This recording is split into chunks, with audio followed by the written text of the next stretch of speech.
विक्रम मंडावी साहब, ईडी ने बता दिया कि उसने कार्रवाई क्यों की, क्या मिले थे और किस तरीके के शुरुआती एविडेंस थे, एक। और दूसरा, प्रदेश में वनों की तादाद कम नहीं हुई, पेड़ों की तादाद कम नहीं हुई, ये एक सवाल के जवाब में देश की सरकार कहती है।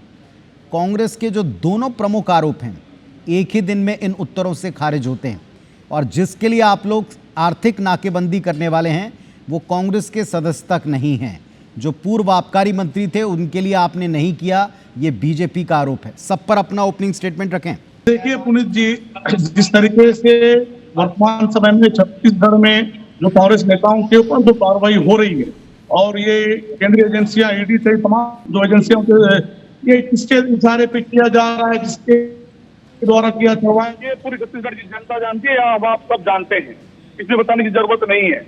और रही बात जिस तरीके से भारतीय जनता पार्टी लगातार जो प्रदेश में जो कार्रवाइयां केंद्रीय एजेंसियों के द्वारा, के नेताओं के द्वारा, उनके परिवारजनों के ऊपर जो कार्रवाई हो रहा है, सबसे पहले उन्होंने जिस तरीके से हमारे जो विधायक, कांग्रेस के विधायक देवेंद्र यादव जी, हमारे भगत बनत जी और हमारे आदिवासी नेता कोलता जपवासी विधायक लखमा जी के ऊपर जो कार्रवाई की, और वर्तमान समय में हमारे पूर्व मुख्यमंत्री भूपेश बघेल जी के पुत्र के ऊपर जो कार्रवाई हुआ है, इससे पूरा प्रदेश और हमारा जो एकदम जनता नाराज है, और जो उस लगातार जो विरोध उठ रहा है उससे बचने के लिए भारतीय जनता पार्टी आनान फनान में कल प्रेस कॉन्फ्रेंस करके झूठ को जनता के बीच में लाने का काम कर रही है। सच्चाई जनता जानती है, ये प्रदेश जानता है। और किस तरीके से ये आज बात भाजपा और कांग्रेस की नहीं है, आज बात छत्तीसगढ़ की है, छत्तीसगढ़ के जल जंगल जमीन की है, खनिज संसाधनों की है, यहाँ के किसान, खेती किसान, जवान, आदिवासी जवानी की बात हो रही है।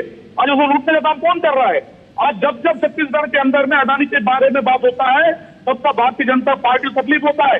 लेकिन क्यों एक व्यक्ति के नाम लेने से भाजपा को तकलीफ क्यों हो रहा है? क्यों इतना वो प्रेस कॉन्फ्रेंस कर रहा है? ये मैं भाजपा के लोगों से पूछना चाहता हूँ।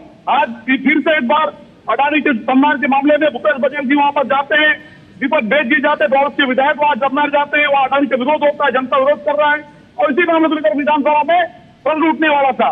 उससे घबरा कर उसी दिन जिस दिन भूपेश बघेल जी के पुत्र के जन्मदिन होता है, ऐसे दिनों छाट कर एक लोगों को डराने का काम, संदेश देने का काम करती है और उन्हें बिना नोटिस से गिरफ्तार करती है। इसे आप क्या कहेंगे?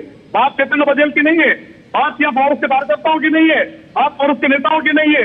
जिस तरीके से छत्तीसगढ़ को जल जंगल जमीन को, खनिज संसाधनों को, यहाँ के माइनिंग को बेचने का काम हो रहा है, बस्तर से सरगुजा तक, पूरे छत्तीसगढ़ तक, उसका विरोध यहाँ कांग्रेस पार्टी कर रहा है। और जब अति होगा तो पूरा प्रदेश के अंदर जो नाकाबंदी होने से घबरा कर भारतीय जनता पार्टी झूठ को पेश करने का काम कर रही है।